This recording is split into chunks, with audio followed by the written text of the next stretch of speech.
Welcome to the Tales from the Crypt podcast.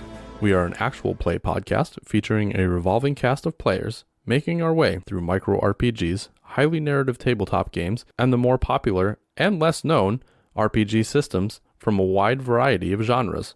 Content may not be suitable for children, and content warnings can be found in the description. I'm Riley Groves, and I'll be your host, your guide, your GM on this episode of Tales from the Crypt.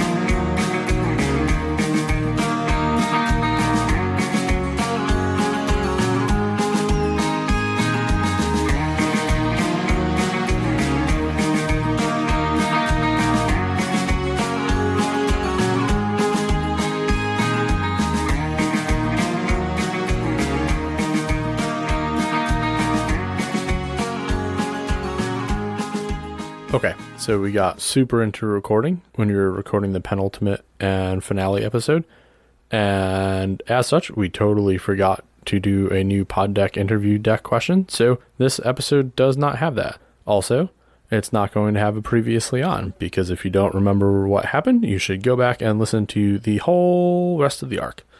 Without further ado, let's get into it. Yeah, I'd like to investigate some of these buildings that got blown up that might have some good stuff. Yeah, we probably should try to find something to wipe Cal up with at least, and maybe patch him up a little bit. Maybe we can find something in one of these decrepit places, and maybe even find some survivors who need help, so it wouldn't be a bad idea to look around. I feel utterly, absolutely awful. Yeah, I know you do, buddy. So do I. I need to kind of make an amends for... Apparently, I killed somebody, but I don't really remember that. Well, you did I think that. we made the amends. Yeah. I think I wore the worst sleeping bag in all of history. Cozy, though. What do you have to say, Grohl? Meep, meep, meep, meep. Yeah, Gro, how you been holding up? He pulls some strange food objects out from his belly rolls and begins to force them down his throat. Good for you, buddy. Get it in while you can. Yeah, so I guess we're checking around these decrepit, or not decrepit, but these recently destroyed buildings and seeing what we could muster up. Any spots you check in particular? I guess if there were any kind of general stores that were destroyed, that there was maybe any signage of left, or anything that might have any type of supplies in them. Is Herbert's store still standing? Herbert's store has been consumed by the worm. God damn it. Oh, shit. I hope he brought his work home with him tonight. I hope he wasn't... Yeah, no, he did go home. He did go home, right? He did? He was busy having nuptials. Oh, that's right. Thank God for Patricia.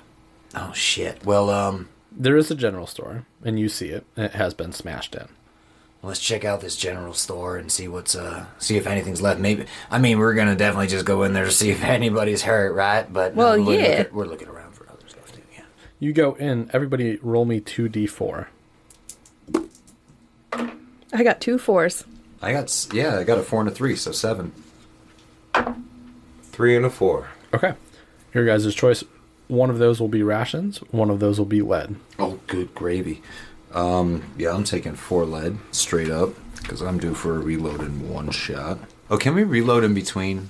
Yes, absolutely. But how would that work? Would I just lose the one shot? Yeah, pretty much. God damn it. No, I guess it's not worth it. Any med kits or anything like that? Oh, I don't know. Who am I? Whoever you want to be. Who am I? In addition to those, you can also grab one item out of the inventory book here at the store. Should we roll for it, or can we look? Oh, shit, Cal. I forgot. I already got a first aid kit. Let me help you. Please, I feel devastatingly awful. In all the craziness, I forgot. I'm going to heal, however a first aid kit works, I'm going to heal Cal. That should bring him, let's say, back up to full strength. How you feeling? Oh, so much better. Thank you, Jesse. I still think you need a bath, though. That would help. I think we all need one. Oh, well, yeah, but I'm not the one that was covered in acid. My clothes are a bit devastated. I think I'm gonna redress myself now that we are in, A general store. and it's generally take what you can and run the fuck out. So, If it's possible, I would like to try and see if I can find a first aid kit. Sure, go for it. Okay. Do I roll or? No, you find I it. just find one. Yep. Nice. So, and that's a light item. I'm sorry to make. It just says rare. So that would take up an inventory slot. Inventory slot. Okay. how do you take away fatigue? You haven't even done anything to remove any fatigue yet. Yeah, we barely rested. We've just gotten Cool. drunk and gotten silly. Oh, I think I want the rope, but I'm a slow reader. Nope, I want a gun care kit. Okay. And for you, Sarah, Monocular. a monocular. Okay. Why? Well, sometimes I'm away from you guys and I have to set a distance. It will help me immensely. Good, Your I gun trust don't got the a cow. scope? I do. Not the revolver. He needs the monocular to put on the revolver to make the shot. He's just so used to the scope. Oh, all right, I see. He's making a red dot. Trying to make it a little more homey. Thanks, homie. Well, I guess shit. Well, the inn's destroyed. We got that. Is there an orphanage?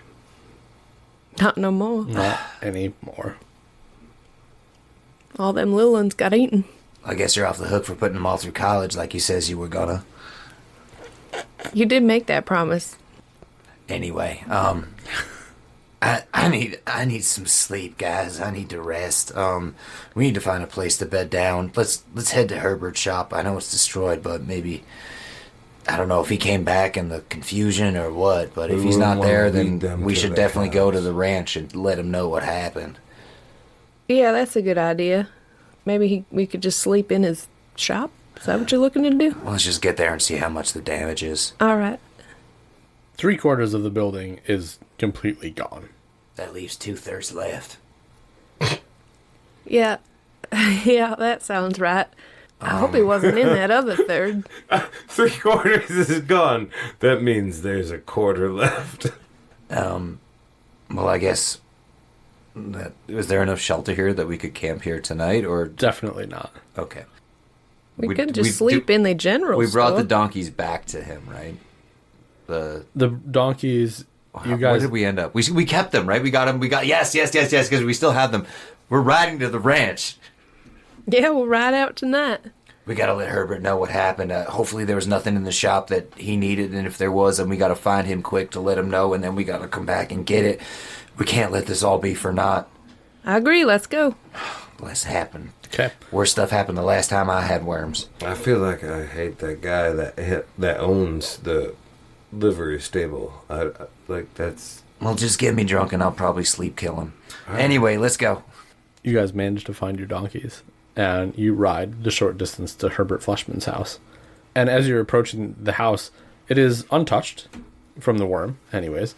And there is a Varda parked out front. And as you approach, you can notice that the Varda is rocking back and forth. Oh, we shouldn't have come here. No, I mean, he needs to know. There's going to be no time that's going to be better, whether we do it before, after, or during. It's going to be uncomfortable, and Well, I ain't going up there right now. You guys take the lead on that one. Cal, I feel like you've almost seen it before. Do you want to go up and take the lead on this one? You might even like it. I will knock on the door. You go up and knock on the door. Yes. Let him know the pertinency of the situation. You hear obvious commotion, expected commotion, as you come up to the door, which is at the back of the Varda. And as you knock on it, you hear the sounds of two people that were once in passionate lovemaking moods and moments stop, and you hear some thuds before the top half of the split door opens, and Herbert Fleshman stands there without a shirt on. Sweaty as fuck. And Harry. Well, Calvin, my friend, I did not expect to see you here tonight. Whew, this fresh air out here feels good. It's needed that. It was getting... I won't go into that. How's it smell, Cal? Thank you for coming to greet us so expediently, sir. Yeah, no problem. I saw your lusty eyes back in the shop, and I figured I'd see y'all here tonight. Lusty eyes aside, we have a job to do, and we were hoping you would be... Oh, well, I was just finishing up my Safe. chores. I was going to say safe. The entire town is in devastation. There was a giant fucking worm that just ripped through the entire place and left it in ruins. Your shop included, sir. And What are you talking about? Sir, you were here laying pipe the entire time. I commend you for your vigor. Whew. I was. I told you I had chores to finish up. Now, Chores what you say about aside, yes, but we what you going on about my shop in the town? it was A worm? quite leveled. Well, that is unfortunate. Where is the item? Oh, it's safe. I brought it back here with me. I ain't letting that out of my Where is mind. it now? Oh, it's in the house. Please. Honey, did you hear my shop got obliterated? And as he turns around, the bottom part of the door kicks open, and you see the entire bottom half of Herbert Fleshman. And? The entire front bottom half of Herbert Fleshman. And? Impressed. I like to be. Huh? And there's like a moose loose about the hoose? Let me just say, Cal is a little embarrassed overall. Oh my goodness. I- Jesse, close your eyes. Oh, I want to see I that. fucking pull out the coat. About your eyes, ladies. The coat that looks like Swiss cheese, so you just see sections No, of this is it. a new coat. This is a good coat. Oh, my bad. I missed the part where You got a new coat. We raided the shop. I got a new bit of wardrobe. Man, all right. That's unknown to the GM, unknown to anybody here at Well, the he table. got 2 things. How come I didn't get 2 Ain't nobody things? got 2 things. You got that holy ass duster on. You ain't got no new duster. Dusters are hard to come by. We'll try and patch it up for you, Cal. I'm sorry. Anyway, listen, sorry. And Betty approaches, screaming from the back. You hear, as you're approaching, Patricia go, "Well, Herbert, is it that he wanted to join? Is that why he came?" Well, Betty kind Cal, of backs did off you- a little bit. Did you want to join, my friend? I do beg pardon, but we are on a bit of a... Give me a heart roll.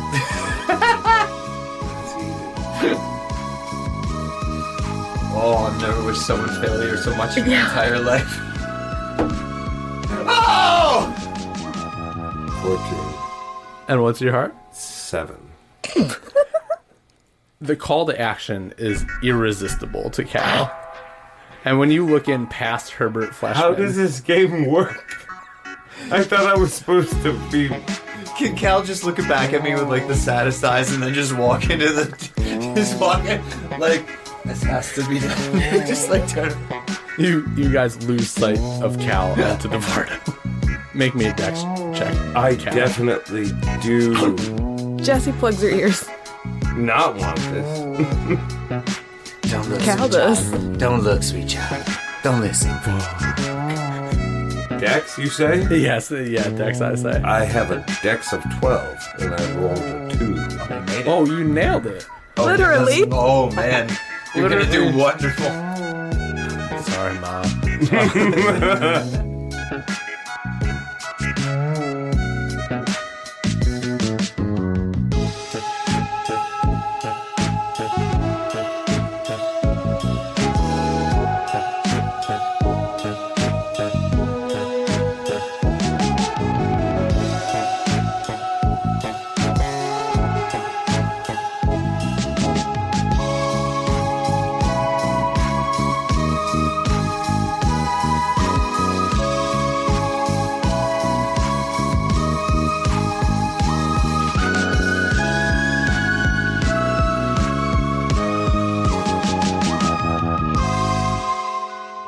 Exactly 7 minutes later, the Vardo door swings back open and Cal emerges semi-triumphantly.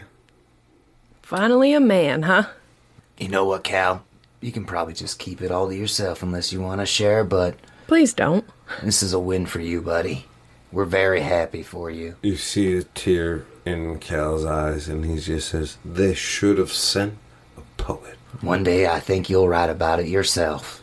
I'm afraid of this. Can we move on to the gun topic and the getting out of here part? Absolutely, my word. It was like I was just climbing a mountain. Sorry. Oh my God! Please Herbert's- stop. Herbert pops his head out of the Varda.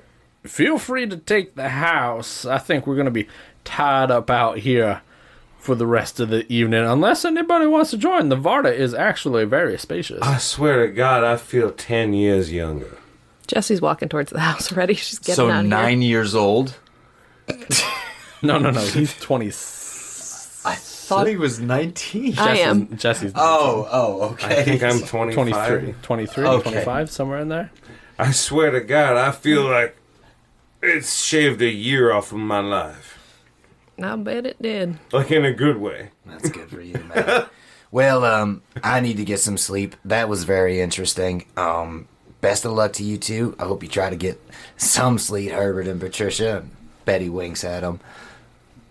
And then, yeah. Thanks for the house. We'll discuss it in the morning, but we got a lot of work to do, so, Absolutely. We'll deal with it in the morning. Y'all have a great night. Cal, you can take a +2 temporarily to your heart. I will see you two when I see you two. It has been an absolute pleasure. And he slams the Varda doors closed. And you guys have the ranch to yourselves. I mean, Betty's at 1 grit, so I think Betty's just done. She hasn't slept. She's just... The drunkenness had worn off, and I think she's just hungover. Definitely gonna search the cabinets for any kind of food. She's got the munchies. Needs that late-night snack. Solid. And you find some pork rinds. Nice. Falls asleep eating them.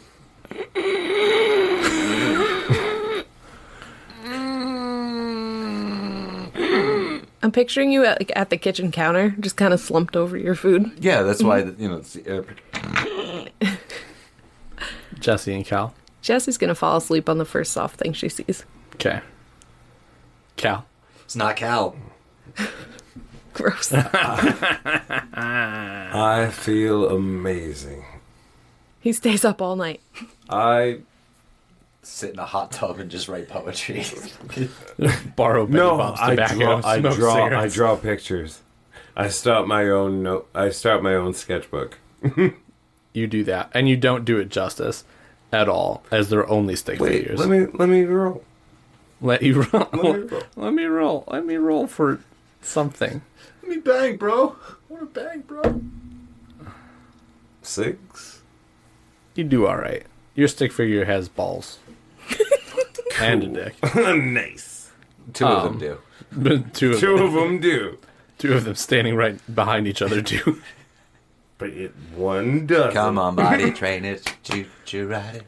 God. And eventually you fall asleep. All three of you, before you recover your full grit. Who has the lowest strength currently? 10. I'm at 10. 15. Ooh, let's flip the coin. There's a special coin. Oh, Yes. yeah, I got it. Is it a magic coin? Usually spells doom or Success. success. Oh. What one hand gives, the other hand takes away. Oh, so one's a 1 and one's a 20. But one hand takes Okay. away. Okay. The other one gives. John, you're going to flip the coin. Rebecca, you're going to call it in the air. Flip it. 20. You wanted a critical success. It's a 1. That's a failure. Okay. The three of you pass out in various places around the house. And even though you're drunk as a skunk, Jesse Jane, and passed out on the couch, you're not as numb as you usually are, I guess, at this point after this many drinks. And what feels like your skull being ripped open and something pouring itself in awakens you briefly before you fall back asleep. And the morning comes, and Herbert is in the kitchen making breakfast. Well, y'all gonna wake up? God, it's so... Oh, my I'm up. I'm up. God. What time is it? Oh, it's quite early. I had a An evening. weird dream about a giant penis, and I think I killed a guy. Anyway. I had the same dream, but I didn't have to take it to sleep. Weird. Anyway. Well, sounds like y'all had quite a night. I already went down to the shop, checked out what's left. You were right. That whole town got obliterated. Good thing I stayed out here and didn't work on that gun grip all night. So the giant thing was real? Well, I don't know if you're talking about me or the worm. Well, Cal would know. The only thing that I know is that I got swallowed alive twice or 3 times last night, and it was fantastic. 2 out of 3 times last night. I'm gonna go back to bed if we're gonna keep talking about this. We don't have to. I'm sorry. Well, I made sausage. Well, Oh, gosh. I'm ravenous. I bet you are. Well, anyway, all right. We need to get food into us, and we need to get this day going. And Herbert, I'm very happy you found Patricia again, but we need to talk to her, and you need to get to work on this because shit just keeps getting weirder and weirder around here. I do agree. I could probably get it done by the morning. I'll work straight through. I done got my rocks off, quite a few times recently, so I can kind of block out some other things, make it a priority once again. I apologize that I took the evening off from our journey, but the carnal needs of a man, I understand. I have... Anyway. Yeah, just, I appreciate everything, and, thank you, and, Patricia. yeah, she's out in the Vardo. She'll be. She might even be sitting on the porch having some coffee by now. I'm not sure she was getting herself decent. All right. Well, thank you, Herbert. Jesse? Yep. I'm sorry if I've been taking this leadership role a little too harshly and been bossing everybody around or anything like that, but I just want you to know that I think we're still good friends, and I don't want any of these antics or anything that's happened to dissuade that in any way, and I just want you to know that I got the best, interests of the group at heart. Betty, I know that. You don't gotta tell me. All right, I just want to make sure you know. You're a good leader. Well, thank you. And Cal, you keep doing you, buddy. You're killing it. Well, thank you. I think you're the best. Well, I don't think I'm the best, but I'm trying. Betty, leading's in your blood. Lead is in my blood? Leading. Leading. This gang is in your blood. Leading's in your blood. Sorry, it sounds like a gunshot went off right by my ear last night. I think a few of them did. Okay. Either way, I mean, you are inherently probably the quickest to make the right decision out of all of us, and I think that's why you make a fantastic leader. Well, thank you both. And, or maybe not the right decision, but at least the one that I feel like, Jesse, you and I both agree with. She's just got the fastest thought. She's quick to think right. Well, sometimes my mouth works faster than my brain, and don't always work out great. Well, sometimes parts of me work faster than other parts of me, and I'm glad that you both accept that. Of course, Cal, you're like a brother. I feel like you are my family as well. Yeah, y'all my siblings too. It's a lot to say that. It's hard. I not had siblings for a long time, so it's good to have a family. I just imagine us talking and Herbert's just like, I can't. just like eating and watching us, just like. It's so nice to y'all to have such a deep emotional connection. I haven't had that in quite some time. I care deeply for you two. You are like not only colleagues to me, but I would sacrifice my life to ensure that you would survive. Like, that is what I feel is the ultimate in brotherhood. I'm sorry. It's all right, Cal, but hopefully that won't ever have to happen. We got each other's backs, and I think that's good enough. I think between the three of us, we can do great things. We'll make it out of this. Do fine. All right. I think we need to talk to Patricia about finding a witch to get this last component. Is that right, Herbert? It would be our best bet at the moment for sure. I mean, I don't know who else might know a witch. I had heard of one, but I heard of her from Patricia beforehand anyways, so might be worth talking to her about. Meanwhile, I'm gonna go get started on my work. Is there anything else you need? No, you know what I think would be best for y'all? Just a good day of relaxation. All right. Well, we'll talk to Patricia and then we'll see about relaxing. But all right, crew. Let's go talk to that woman, the All right. lovely lady, Patricia. I don't recall why I ran out all those years ago. Sometimes the underwear comes off in the relationship, and you ain't ready to see what you're gonna see. Profound words. I've been learning from Cal. No, He has a way with his tongue. Let me tell you what. sir.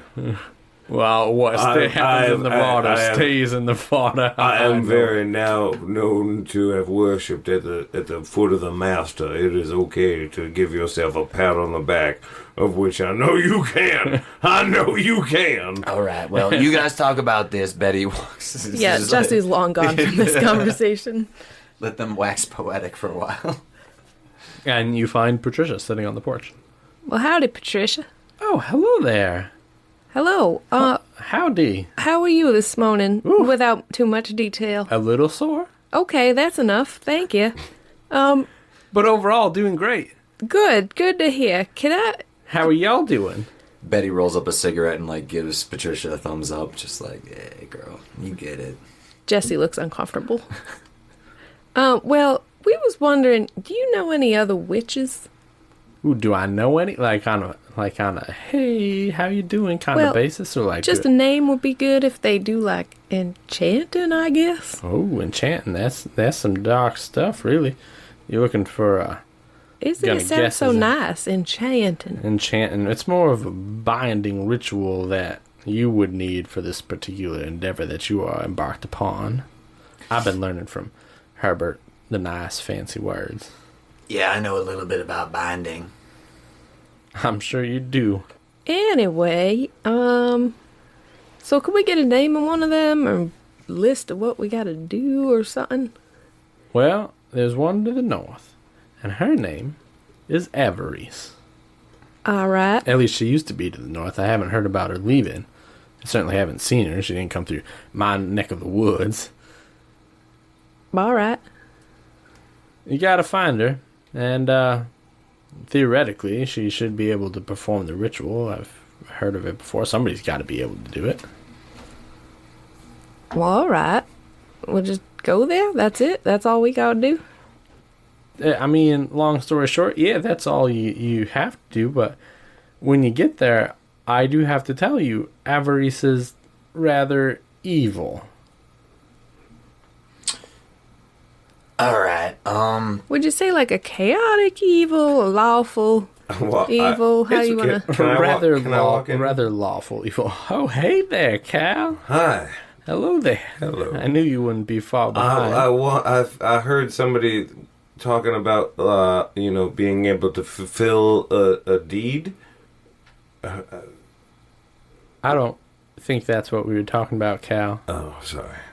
Cal, We were you're getting your talking- hopes up. Yeah, we were talking about an evil witch that we're gonna have to either persuade or do something else into binding this thing to one of us or anything. I don't even really know, but sounds Sounds like Cal might be good at persuading. I was gonna say it sounds a lot like it's Betty's turn. all right. Well, regardless of whose turn it is, we have a heading, we have a bearing. We know we need to go north. We know we need to go find Avarice. It's pretty far to the north. It's gonna get cold. All right, so we need to prepare for that too. I'll tell you what. You can take the Vardo. Well, I'm gonna move into the house with Herbert. We're gonna settle down. Can we operate the Vardo, or does it? What? Can we do that? I mean, I'm assuming those are your mules over there. Yeah. You could just hook them up. Oh, like that. No, not like you use it. Oh no, certainly not like I use it. You couldn't like drop us off and pick us back up. Oh no, I got things to do. Chores. Chores. Yeah. Chores, darling, you know. But it is a little bigger on the inside, isn't it? It would be a comfy I mean, travel. it feels nice inside, right? It's But cozy. that's just good planning. That's It feels nice inside, Cal. it feels nice inside and it smells like. I'm so sorry. It smells like blueberries. I'm gonna take the driver's seat and stay up there. It will need a driver, yep. Yeah, I'll do that job. I ain't going in there, thank you. All right, well, I think Herbert knows what he needs to do, and, I guess we head north out of town. All right, I'm ready. Oh, wait, should we get some rations first? Well, I got 6.5 rations. I got 6. How long is this going to take? I have 3.5 rations. I guess we don't know. You have 3.5? I have 3.5 rations. I'm going to give Cal one of my rations. So Okay. you should have 4.5. And so I'll have 5, and you have 6? 6.5. 6.5. I shed more lead than I had to a cow. I have 17 lead. Throughout the course of the day, you guys relax and recuperate. Please recover your maximum heart, your maximum grit, and remove 1 fatigue. When do we remove the rest of the fatigue? I'm sorry. On a extra long rest. How many fatigue did you say? Just remove 1. Also, when do I get my strength to go back up? Never? When you Replenish get- all your stats Okay. now. And Cal, you should have an additional +2 to your heart, temporarily. Yes, I do. So once it falls down below that, you don't go back. I don't To that. replenish back up to 9. Correct. Well, I think we all can agree that we needed a day to just kind of chill. It's been a hectic few days. Shit, a few weeks. Yeah, it's been a long one. It's felt good to sleep in a bed. Couch. And just to lounge anywhere where you're not being either attacked or running away. Yeah, I agree. I did not enjoy being worm bait. I can't imagine what that was like, Cal. I'm sorry you had to live through It was that. absolutely disgusting. And it was violent, it was painful, and it burned, and I hated it. And I'm so thankful that you two were there. Well, now I know. Now, at least you know how we feel every now and then. Thank you for tossing me that pistol. Well, yeah, anytime. I know I can't shoot it. Save my damn life. In the middle of this conversation, Jesse Jane, please make me a strength check. 4 out of an 11. Okay. You begin to feel a headache come on, but as quickly as it does, it subsides. I've been getting these headaches. They're driving me nuts. Really? Like often? I got one last night, kept me up a little bit, and then I just got one now, but it went away. Not as bad as last night. Alright, well, let me know if anything else weird happens. I'm concerned about you, Jesse. Before or after we fought the worm? After. Before bed. Interesting. While you were fighting the worm, Cal. Maybe that's what it was. Maybe it's nightmares coming to haunt me. Don't have bad dreams about me, darling. Try not to have any dreams about you, Cal. Thank you. No problem, anytime. Well, I think it's just important we eat well tonight and sleep well because we got a long road ahead of us and possibly a hard conversation with this Avarice. And only one way it can end out in our favor. Well, she's got 2 options. We should talk to Patricia more about this evil. Like, what kind of evil? What's she like? She's gotta have something we could offer. Everybody needs something. Let's talk to Patricia about that. Yeah. You guys go to find Patricia, and you hear strange moaning coming from inside the Varda. Well, nope, I don't need to go see what's in there. I thought we were going to get that. Gotta do it one more time before we use it. I'll do it. I'll ask. Oh, God. All right, Cal. Nobody's going to stop me? Okay. Well, you seem to enjoy it. What do you want me to do? Cal licks his lips as he approaches the Varda. You knock on the door. Come in! I walk in. And only Patricia is inside. What's going on, darling? Oh, come in, Cal, and close the door. Well, we had some questions. I mean, I have some questions. Give me a heart roll. 16. Way high. You forget all the questions that you were supposed to ask and enter the Varda. You guys see Cal enter the Varda one more time and close the door behind him. God damn it, Betty. We shouldn't have sent him up there. Well, I mean, I wasn't going to go up there, but Who knows how long, if any of us, are going to make it out of this, so, you know. I suppose that's true. Well, I guess we just wait for him to come out, but after that, we gotta move. Yeah, definitely. Alright. 19 minutes later, Cal emerges.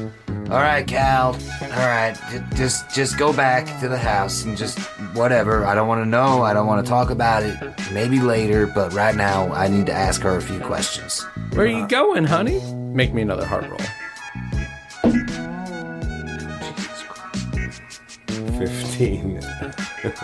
You turn around and closing the door again, and then go back into the Varda. It's pretty much evening So now. I left what was left of my coat inside. I will be right back.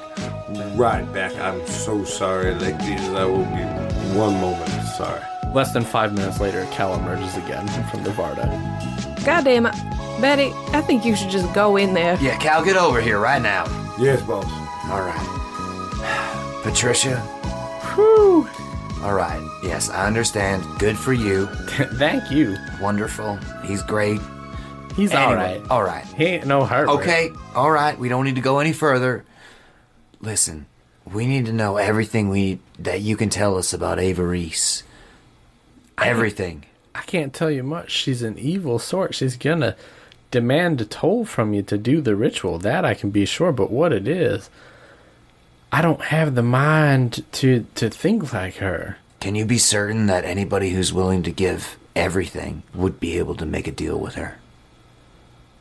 I can be certain that she will find something from everyone without exception to get her toll. All right. Well, we made it this far, guys, and I feel like we've lost a little bit of ourselves along the way, which is, I guess, to be expected with any type of vengeance. What do you mean, lost? I feel like I found For the exception of Cal, such excitement and joy. I don't know. I feel like what we lost back in those mines, I'm never going to get back. Yeah, I don't know. I don't like witches, but whatever, man. What are we going to do? We got no choice. I would sign whatever I would need to right now to make sure the Red Right Hand got his justice. Yeah, me too. We gotta go. We gotta do this. We heading out tonight, or we waiting for morning? I feel like we had a whole day of rest plus a whole night's sleep. I feel like we just need to ride. I feel absolutely outstanding.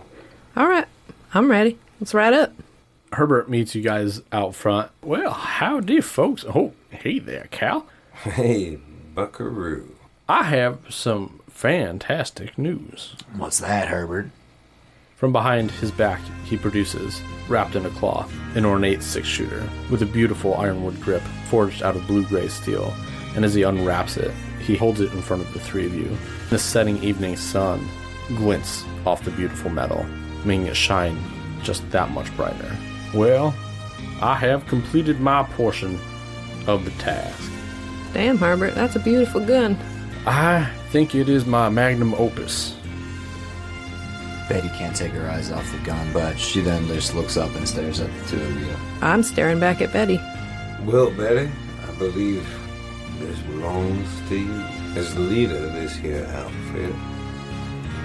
I feel like the first time we heard about this was from your dream, Cal, and I feel like we all reached out for it. I feel like it's gonna let us know which one. Betty, I think it's your gun. That's your gun. I think it's in your blood that you should take this. And I'm gonna tell you a hard truth. Betty, Bill was your daddy. You were meant to lead this outfit when he was gone. Bill? Wait. Bill was mine. Bill was your daddy. I called him all daddy, though, like he was mine. He's the real one. Well, Katie told me about it with her dying breaths. Well, Katie knew. I don't know how Katie knew, but Katie told me, and with her dying breaths, she ain't gonna tell a lie. Well, shit, that's a lot to unpack. Well, I don't have time for that right now. Absolutely, you know what to do. You take this piece of iron and you use it to do good and avenge the death of our friend and your father, Bill Haight, of which we are the Order of Haight. Betty, almost reluctantly, but just to make a show of it, just to be like, All right, I gotta do this, but in her head, she just doesn't want to. She's not ready for the roll, but she just knows she has to do it. So she grabs the pistol.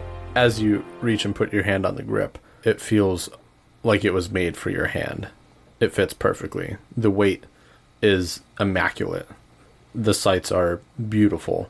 The engraving of a bumbler fighting a wolf down the side. Everything about the pistol just rings of excellence.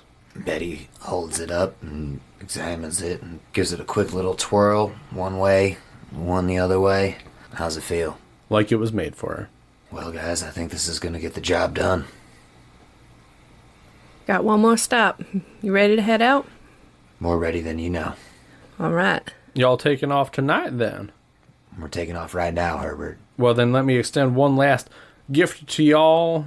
We can part ways after this, but here, I made these for you while I was down in the shop as well. And he hands you each one lead of your choice.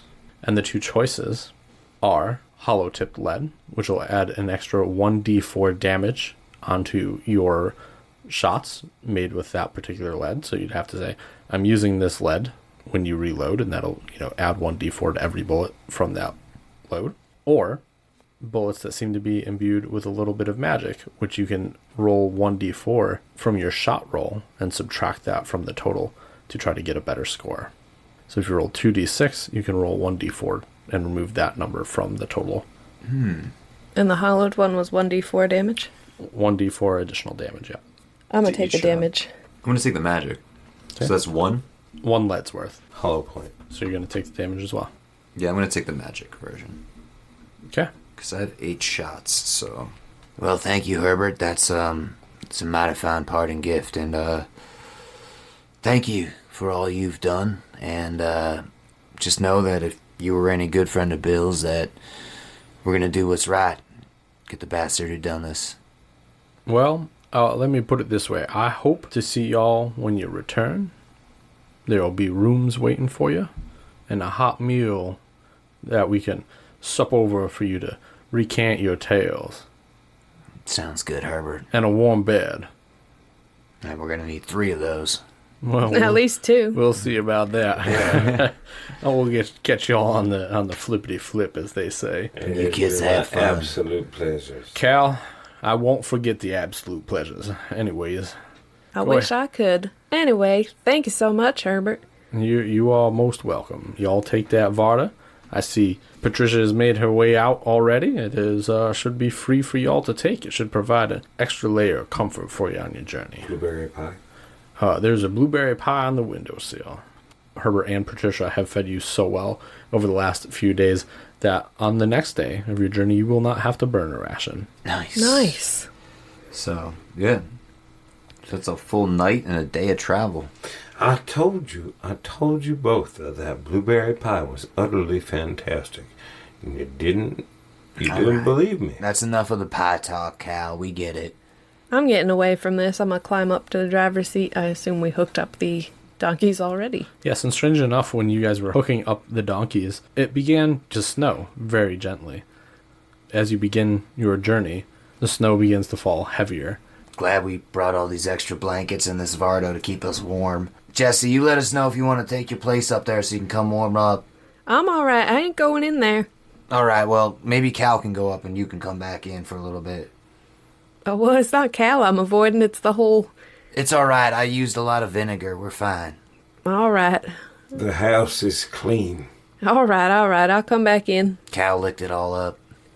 Oh, you know, you almost had me, and now I want to stay out here. There's I don't- nothing. No, I'm just kidding, She's kidding. being a cheeky bitch. As she always is. Yeah. So, Cal, I take the reins. overnight, Yeah. give me a heart check. You've been real good at these today. Yeah. What am I fucking in the woods? 9, which is my heart. Okay.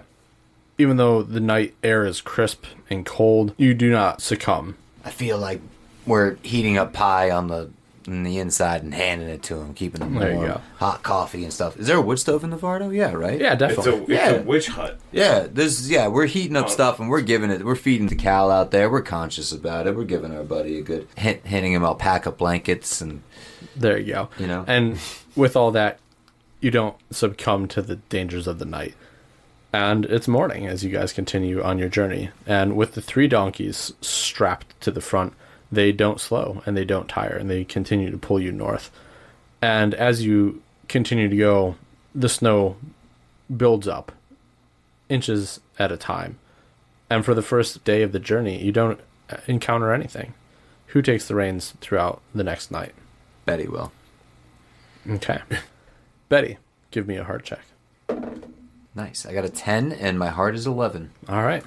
Similar to the night before, your order members help keep you awake, fed, and warm, and you are not affected by the cold evening.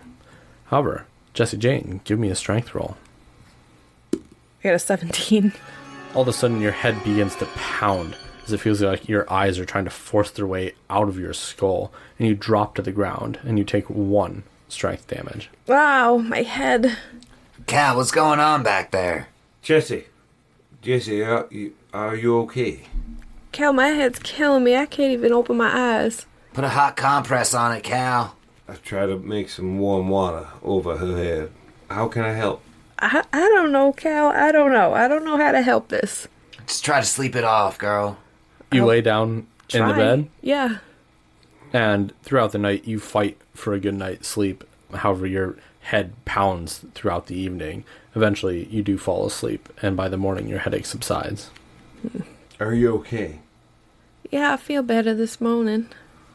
That was horrible, though. I didn't get sleep, really. Yeah, y'all got some coffee heating up back Daddy. there. Yes, boss. It's mighty cold. Got it.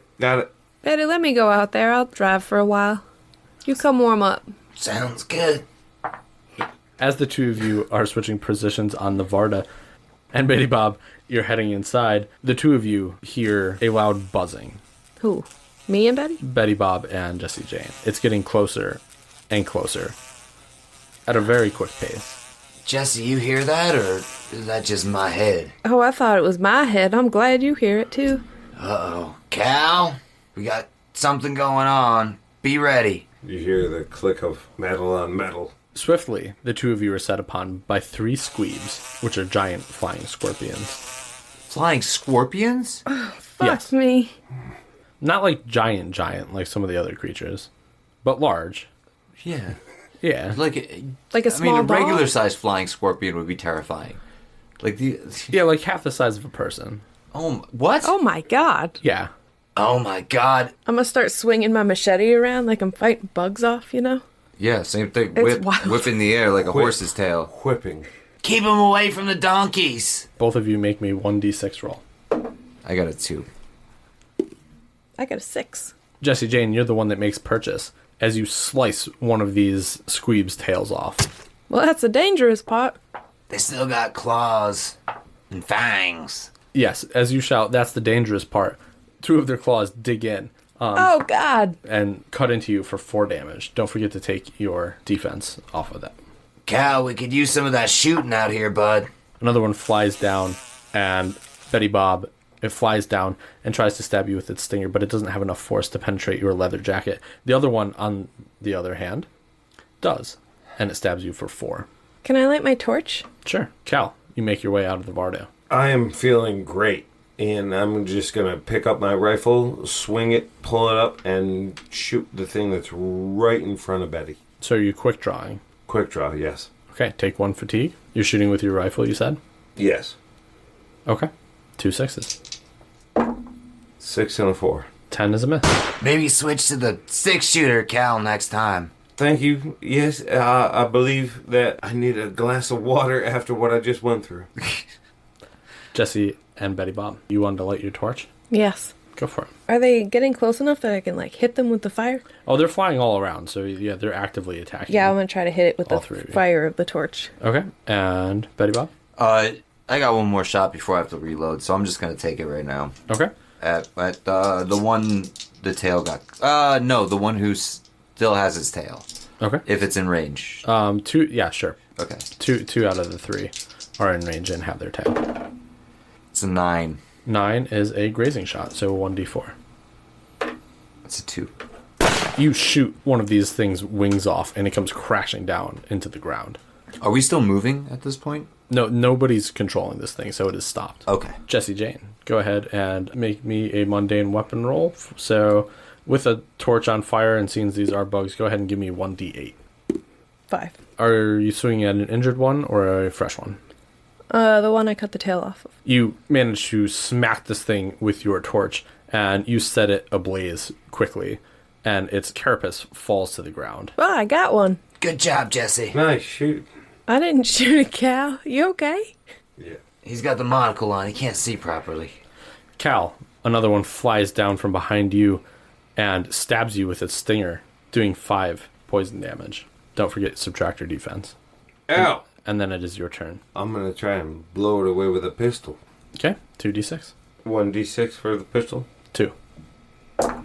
Doubles 6s. Oh, fuck me. For the first time, somebody rolls on the worst table in the game. A 12 is a misfire. I will need you to once again roll 2d6 on the misfire table. So, roll and tell me what you get. A 6 and a 3. So 9. Luckily, your gun is just jammed. You'll have to take your next turn to unjam it and have it operational once again. What in the heck? Ugh. All right, Cal, maybe just switch it up. So there's 1 healthy, 1 on the ground, and 1 dead. Squeeb. Would it be possible for Betty to take her action to reload and then hop in the driver's seat and get the donkeys going again? Yeah, absolutely. Okay. So I'll take 1 lead away, reload my 8 shots again. 14 lead. I'm not going to use the magic one yet. Okay. There's a healthy one and an injured one. Yep, one that's been knocked to the ground and a healthy one. Before you take your shot, Betty's going to say, "Whoosh, hold on," and try to get the donkeys to move. Okay, as we start moving, then I'm going to try to hit it with my torch. Roll 1d8. 5. You burn the other one's wings off and it tumbles to the ground. Now the 2 squeebs are mostly just walking around. So at the pace that you guys can keep with the donkeys, you quickly leave them behind. Nice thinking, Betty. It was worth a shot. We should have just kept running in the first place. But, Cal, you all right back there? Yep, just embarrassed. Yeah, gun jammed for the first time in 48 hours, huh? I was due for a misfire. It happens. All right, everybody okay? Jesse, you all right? Yeah, I'm alright. All right. Well, I guess I'll just keep on going. You guys stay warm back there. I'll be fine out here. We'll keep you good. All right. You guys continue on and you ride throughout the day. Who takes the night shift, if anybody? I'll take it. Are you sure? Yeah, I don't mind. You don't have to. Well, I want to keep going. I'm ready to wink this witch and kill that red right hand. Yeah, I feel like we're a little bit on a time crunch right now. We are all aware of how you feel about witches. You do not have to be much of a part of this. Well, thank you, but I'll at least get you there. How about that? Okay. Give me a heart roll. 17. It seems your companions, even though they're very eager to help the previous 2 nights, may have fallen asleep early tonight. And you suffer through the cold night. You don't stop, but you do take 1 damage to your heart. Sorry, Jesse. I guess we just fell asleep. How you doing up there? Let's get her some coffee, Cal. Yeah, you look great. You're doing great. Let's get you some hot fuel in you. Thanks. It's so cold out there. You're doing fantastic. Actually- Get down here. Cal, why don't you switch with her? Switcheroo. Thanks, Cal. And you ride through the day at your frenetic pace. The donkeys still, once again, never really slowing. Except for occasionally you let them graze and give them some food to keep them on their way. Jesse, give me a strength roll. I rolled a 5 and I have a 10 strength. You feel a headache start, but you quickly close your eyes, tense up your forehead, and force it away. And today you are not afflicted. I ain't got time for this. Cal, do you continue to ride through the night? Yeah. At this point, I need everybody to subtract 2 rations. And if we stayed in there for 1 night, do we get our grip back, or...? No. Okay. The journey is pretty arduous. You guys haven't really slowed down. Yeah. And the Makes sense. overall temperatures and the conditions have really got you guys down. And although you feel strong in body, your heart is taking a beating, and it's kind of wearing down a bit of your resolve. Did you say you ride through the night, Cal? Yeah. Did you roll? Nope. Make a heart check for me. I rolled a 15. Oof. Subtract 1 from your heart. The three of you plus Grohl continue through the cold, harsh north, and as you look, Grohl has been passed out, curled up on the bed pretty much the entire time. This is a nice little vacation for him, and he's helped bake and drink, his fill of ale, which isn't much. And he's just continually having a great time. You have what you estimate about 1 day left before you're about as north as you think anyone's ever been. Who's going to take the last shift? I'll take it. Okay. You exchange places with Cal and hop on for the final stretch of the journey, you hope, and ride into the night. Give me a heart roll. 7. I have an 11. You make it through fine. Yeah. And as you continue to ride, in front of you is a log on fire that is blocking the path. Whoa, donkeys. Guys, Yeah, Betty? we got a situation out here. All right. I'll climb out of the Varda. Varda, and what do you do? Betty, what do you want me to do? This log's on fire. Yeah, no, I think we need to, Put it out and then move it? maybe toss some snow on it. Yeah, we need to keep going, or maybe we just assume the fact that this is part of what we're trying to find here. I don't know, but I want to just start throwing snow on the fiery log so we can just move it. Yeah, I'll help her. throw snow on the fiery logs, but if anything happens, Jesse, I want you to be there on the Vada with the shotgun covering us. Oh, all This right. looks like a trap. All right, I can do that. If anything, we're gonna try and put this out and get the... All right. Cal and Betty Bob approach the log and begin to throw snow on it to put it out. You do so pretty easily. The fire subsides and goes down. And as you make your way back, I need both of you to make a strength check for me. I rolled a 16 and I have a 10 for strength. I rolled an 18 and I have a 15. Suddenly, both of you feel the grasping of hands on your back, and you begin to get pulled into the dark. Jesse! oh god, Do I see this? You do. Well, I'm going to shoot at one of them. Which one? The one holding Betty. Okay, give me 2d6. 2 5s. A 10 is a miss. Do I have time to react? You have to react now. Okay. Betty's going to try to... If these hands are pulling her down, Pulling you into the woods. pulling us into the woods, so Betty's going to take her whip and try to whip onto something to hold on to it Okay. and just like pull herself out of the grasp. Okay. Give me a 4 or higher will allow you to anchor yourself to something. That was a 1. You take 2 points of damage as these claws dig into you, which is negated by your defense. Cal. I try to do the same thing. I try to whip and grab onto something and pull my way out of it. Similarly, I will need a 4 or higher. 3. These claws dig into you as well. However, your duster does seem to do an adequate job of keeping the claws from penetrating your skin. Almost simultaneously, the two of you feel teeth dig into your necks. Betty Bob, you're going to take 4 points of damage. Cal, you're going to take 3. Is that already negated? Nope, Okay. 2 you said? Oh, 4. 4. Jesse Jane, what are you doing? Okay. After we fought the squeebs, I had my torch. Could we say that I put it in like a little torch holder thingy on the outside of the Varda? Sure. We'll say it's lighting up the Varda currently. It's not giving off like a tremendous amount of light, but it is helping. Okay, I'm gonna take it and I'm gonna huck it at the one holding Betty. You throw this torch at Betty and the monster that's holding her, and the light sheds around this creature. You hear it screech as it reverts back into the forest quickly and lets her go. Oh, it don't like light. that's very good to know. Thank good. Light 'em up, everybody. Betty Bob and Yeah, so Cal. I'm gonna, if I'm assuming that I have access to everything in my inventory, I'm gonna light up the lantern and the oil. you sure do. Alright, light up the lantern and the oil. Okay, and what do you do with it? I'm gonna approach Cal and the one holding him. As soon as you take a few steps towards it and this monster begins to get bathed in the light, it shrieks and takes off into the forest. Cal, pick up the torch. Yes, thank you, boss. So, yeah, I got the lantern, he's got the torch. And, Guys, this place is fucked, but we can't stop now. Cal, you gotta help me move this log. I move it. Give me a strength check, my man. Yeah, I move it. All right.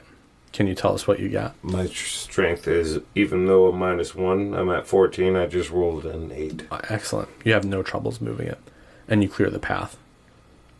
Jesse Jane, make a strength check for me. A 2. Excellent. It seems you're able to force the headache away again as soon as you feel it start, and you guys can continue on your journey. Hopefully we find this damn witch soon. This is becoming exhausting. We're gonna freeze to death out here if we don't find something soon. Facts. I mean, that log was on fire. Well, someone put it there, so we have to be close. Well, I mean, we could steal some of the embers. We could make our own fire and take it with us. I mean, we have the torches and everything, too, so... Yeah, we could wander down and set up a camp and make ourselves safer. I mean, I feel like we might even be just safer in the Vardo if we all just need to feel like we need to sleep for the night, but... I feel it is probably the most safe place to be. And I'm talking to you, Jesse. Well, I mean, if there's the torch on the front, I'll be in the light. I could keep driving. You will not sit outside for the entirety of the night. All right, fine. You will have to get over your fear of the darkness and the black magic. It is all the same. It is how the universe works. I just want to get there so we can get going.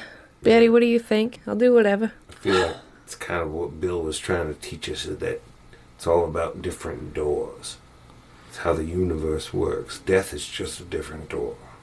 Well, then I guess we gotta push ourselves in that direction then, Cal. I've been thinking about that a lot. I feel like the closer we get to death, the closer we get to finding out what door we actually gotta go through, so... I wouldn't even think of it as death. It's just a matter of moving from one place to another. And right now we gotta move more north until we find this person. On we go. Alright. Are you continuing to travel through the night, or are you all camping inside? I'll drive if I got Betty's blessing. How you feeling? I'm all right. Alright, let's keep going. Jesse, you continue to man the Varda, driving it into the night, and you drive, and you drive, and you drive, and morning doesn't seem to come. You thought the sun should rise by now, but it never does. Each of you, please remove 2 more days' rations. And equally as you ride through the night, you continue to hear groans and screeches emanating through the woods around you, sometimes close, but never entering in the circle of light that you guys have bathed the Varda in. At some point the next day, you come into a clearing where the snow seems to have piled up, but it's not snowing anymore. The wind has subsided here, and it's bright.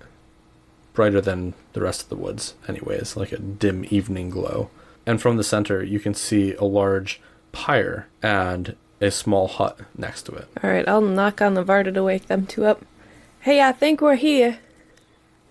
I think we found at least someone. How are you feeling, Jesse?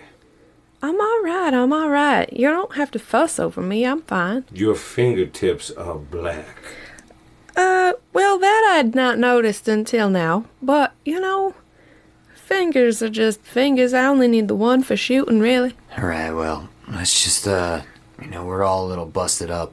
I don't want to say we need to rest before we go in here, but I feel like we need to be ready for whatever happens to us.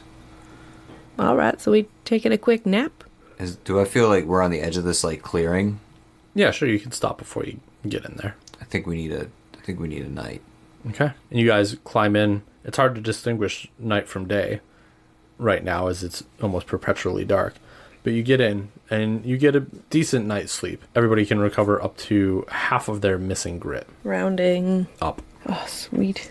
I mean, I know it's not exactly the best night's sleep ever, but it's definitely better than nothing. Well, I feel better than I did. Good. Glad to hear. At least the donkey's got some time to recover, and we can at least make our way back if we make it back. But I feel like it's clear. I feel like this hut is what we need to go to, and I don't feel like wasting no more time.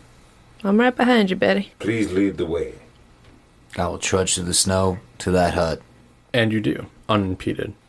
The hut is made of rocks, straw, some wood. It seems to be warm inside, as you can see puff smoke from a chimney. And trying to look through the windows, the glass is almost magically obscured when you try to look through it. I'm going to knock on the door and say, I've come to bargain. When you knock, the door swings open. I look back at Cal and Jesse, give them a slight wink, and I walk through. I walk in immediately behind you.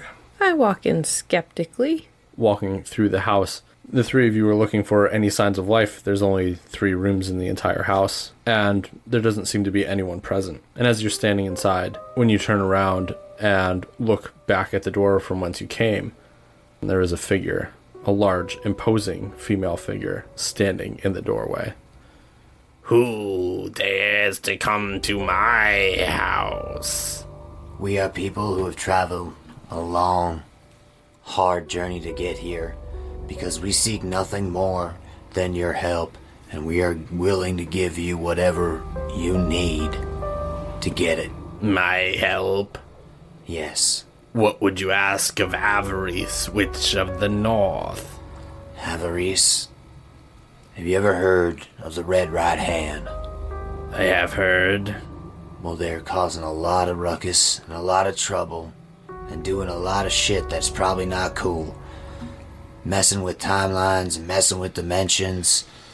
I don't know really what's going on, but it seems sketchy. And we aim to stop them. And we need someone to do a binding on a gun. That is why you have come. And we also hear that you're the strongest witch of your kind that ever was and ever will be. Enough with the pleasantries.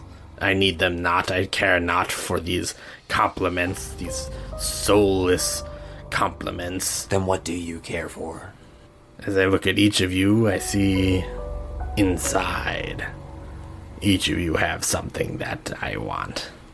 Tell us what it is. I must tell you, though, the toll is high. It will leave each of you perhaps a little less than you are now. Lady, we didn't come this far to have someone warn us about some kind of bullshit that's gonna happen to us. We expected to be dead by now. So, as long as you're telling us that we'll still be able to be alive and extract our revenge, we will do it. You'll still have your lives, as long as we're in agreement that Avarice gets what she wants. Would it be possible to take things from me and you don't have to take them from my compadres here?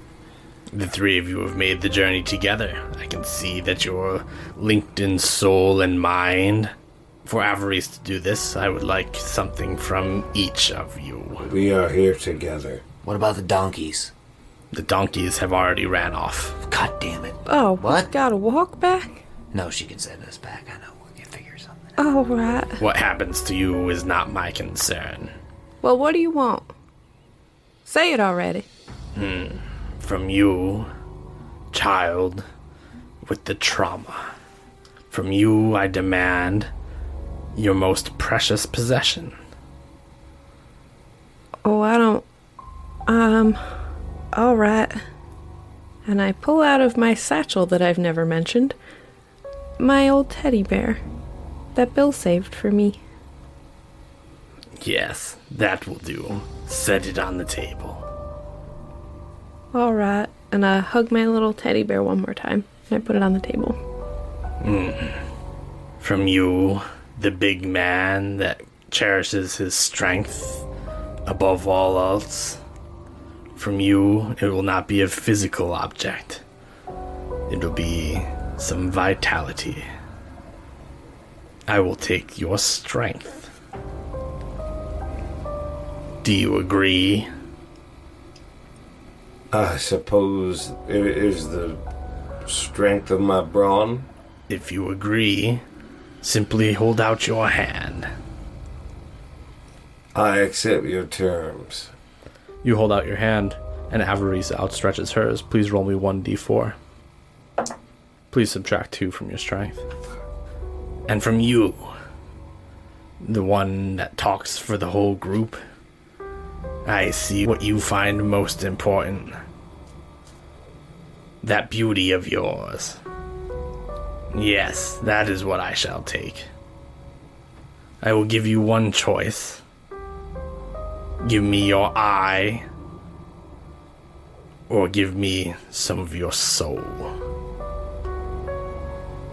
Well, this world is an ugly place, and if I only have to see half of it, then so be it. Then come a little closer, child.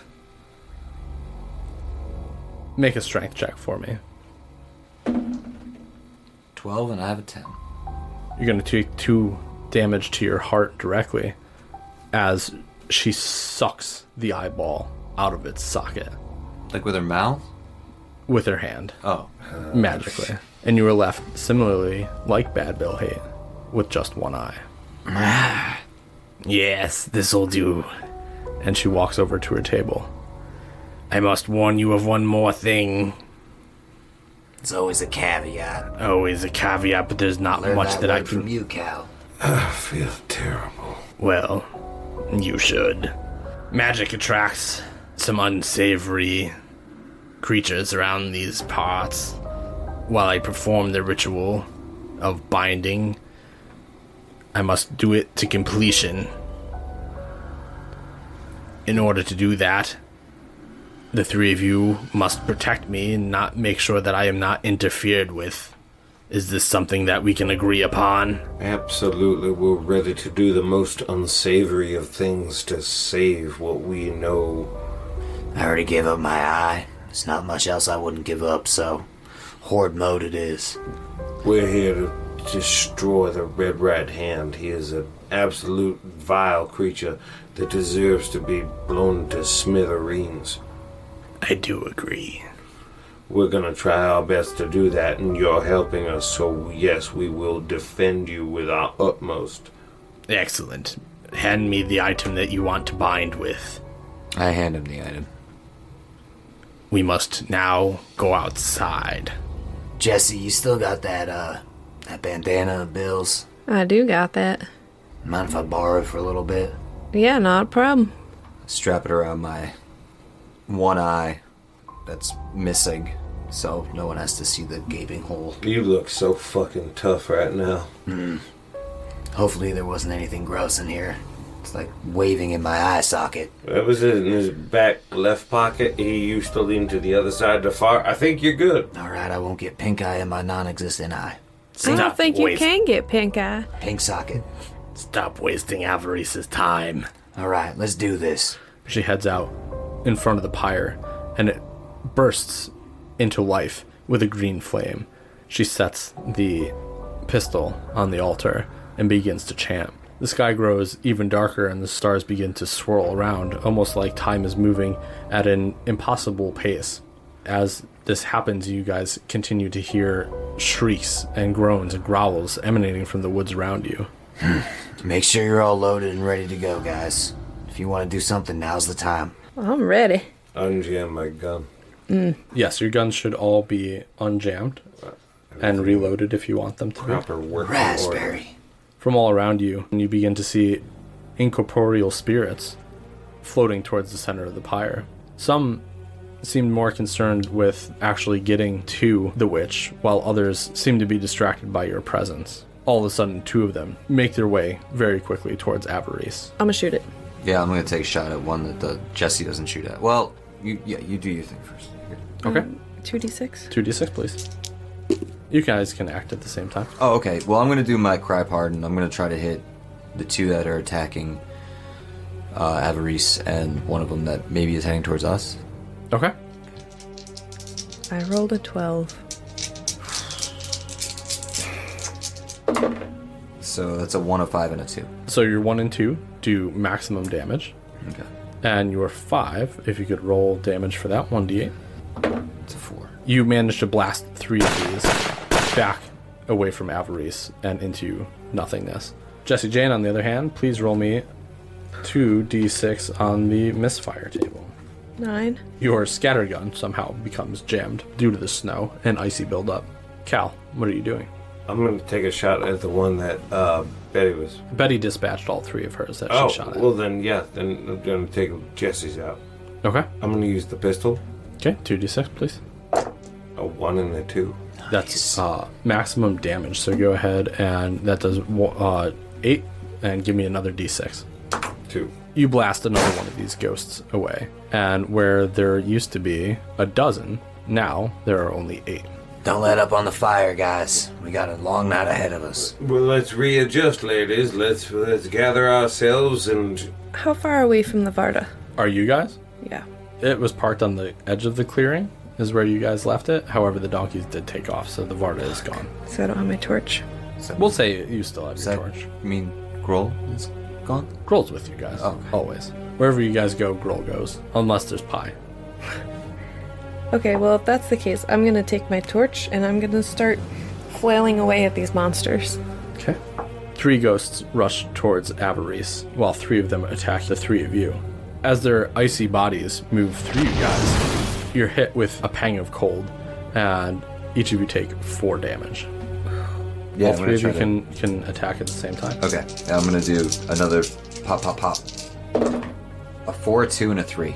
Okay, roll me just 1d8, because the other 2 are going to do 8 damage. 8. 3d8. You dispatch another 3 of these ghosts, so please make sure you're marking that down on your fatigue. Yes, absolutely. Every time I use it, and it is also counting as 3 shots. Okay, that leaves Jesse, Jane, and Cal. There are now 5 left. There's still the ones attacking us, or Betty just took those out? I believe you took out the ones around Avarice. Yeah, you said there were 3 attacking her? Yes. Yeah, I took those 3 out. So there are still several attacking you guys. Oh, well, then I'm gonna flail wildly at one of the ones attacking us. Okay. With the torch. Please roll 1d8. 4? Flailing wildly with your torch, it seems ghosts don't like torches, and you dissipate another one as the flame from your torch passes through its body. Cal McRae. I'm going to shoot with the pistol into one of the ghosts that are coming at me. 2d6. 4 and a 2. That's hit, so please roll me 1d8 for damage. 3. You hit another one of these, and your bullet passes through, and with it, its incorporeal body kind of fades into the night. Jesse Jane, you take 4 points of damage as another one of these hits you with its icy touch. Cal, you take 3. And Betty Bob, you take 4. And the last 3 rush the altar. All right, guys. Now's the time to hit your shots. I'm gonna aim for one of them. Okay. Which one you aiming at, Betty Bob? The one in the middle. I'll take the one on the right. Take the one on the left. That's a 9. 9 is a grazing shot. I got a 10. 10 is a miss. 3. 3? I lied. My gun's jammed. I Oh. couldn't shoot it. No, I run the fuck up there and try to swat at it with my torch, I guess. Okay. The 2 of you take 2 shots around Jesse Jane as she runs up towards the altar, both of you dispatching your ghosts. And Jesse Jane. 6? Oh, you definitely smote the last one with your flaming torch. And just like that, the clearing is cleared. And Avarice's chanting dies down at the exact moment the last ghost is dispatched. Is that enough protection for you? The green fire goes out behind her. And with that, she disappears. What'd you say to her? I... God damn it. Is there anything left? You walk up, and sitting on the altar, your 6-shooter glows with an immaculate light. I think she did it, guys. Damn, we actually did it. I'm gonna reach out and grab it. It almost hums as you do. It vibrates your whole body, and you can feel the power flowing through it. Yeah, she did it. Well, hot damn. It's even got your initials engraved on the handle. BH. BBC. BBCH. Betty H. Oh, that's right. Well, that ruins everything. Betty Haight. Betty Bob Cocker Haight. All right. Well, guys, we got a red right hand to kill. About damn time. Only issue is how the hell we're gonna get back. Well, I think now that this thing exists and you've got it, I think he'll come to us. Now we gotta prepare ourselves because it's gonna happen. Probably soon, right? Or maybe there's something about, what's this say? Speak, friend, and enter. What's the Elvish word for friend? No, I'm just kidding. Melon.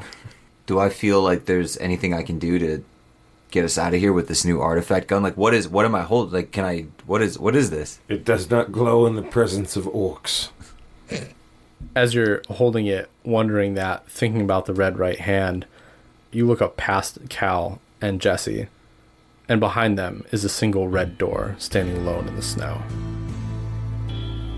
Guys, get ready for a showdown. Look. I'm gonna turn around, Now look, and I'm gonna aim my gun at the door. and I aim my gun right at the door. Well, I'll reload my 8 Okay. thing just to do it. I'm actually going to reload them with the magic rounds too, just in case. Okay. So I'll take my 1 magic round away, so I have 8 rounds of magic shot. For my repeater, I don't know what this other thing is going to do. Yeah, I'm gonna load my my hollow point into my long gun. Okay. I'm gonna call my shot Solid move. as soon as he walks out. You gonna lick your finger, rub it on the sight. So are the three of you waiting for him to come to you? No. We're going through? Yes. This was the last part of my vision. We have to go through. All right. Y'all ready for your door, Cal? I thought we were coming. We were waiting for him to come to us. Well, he's kinda here. I don't think that's how it works, Cal. I think we gotta prove that we're better. We've got something he wants. Yes. Let's go give it to him. I don't think the same way. Betty starts walking towards the door, slowly at first, and then starts walking faster and faster, and then starts trotting. All right, I'm right behind her, and I'm pulling my hollow point out of my long gun. I'm gonna try and put it in that pistol. And call my shot. Can't call the shot with a pistol. Yeah, get to the door. I mean, if you want to hang back, you can hang back. So if we open the door and they're right there, you can just pop a shot. Betty reaches out for the doorknob, looks at Jesse, I'm with you. looks at Cal, Let's go. Jesse nods. Death is just another door. That's what he said. opens it, walks through. The second one you pointed to? Yes, for the 6-shooter. That is unlocked to you now. You guys walk through the door, and momentarily, you are encompassed by a void.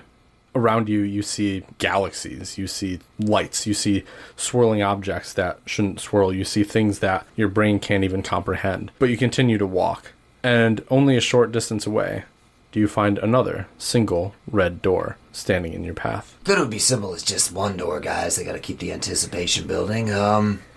Death is just another door. Just one more door, I hope. Open it and walk through. You walk through, and you find yourselves inside of a house in one room. A large room with a red carpet, red paint on the walls. And as you look outside, the entire sky has a red hue to it. But the three of you are alone, seemingly in a billiards room. We know you're here, you coward. You hear some commotion somewhere in the house, but not in this room. Now he wants to play cheeky and hide. Well, I hid last time I was in a house with someone horrible, and I'm not doing it again. I'm gonna find him. Let's go.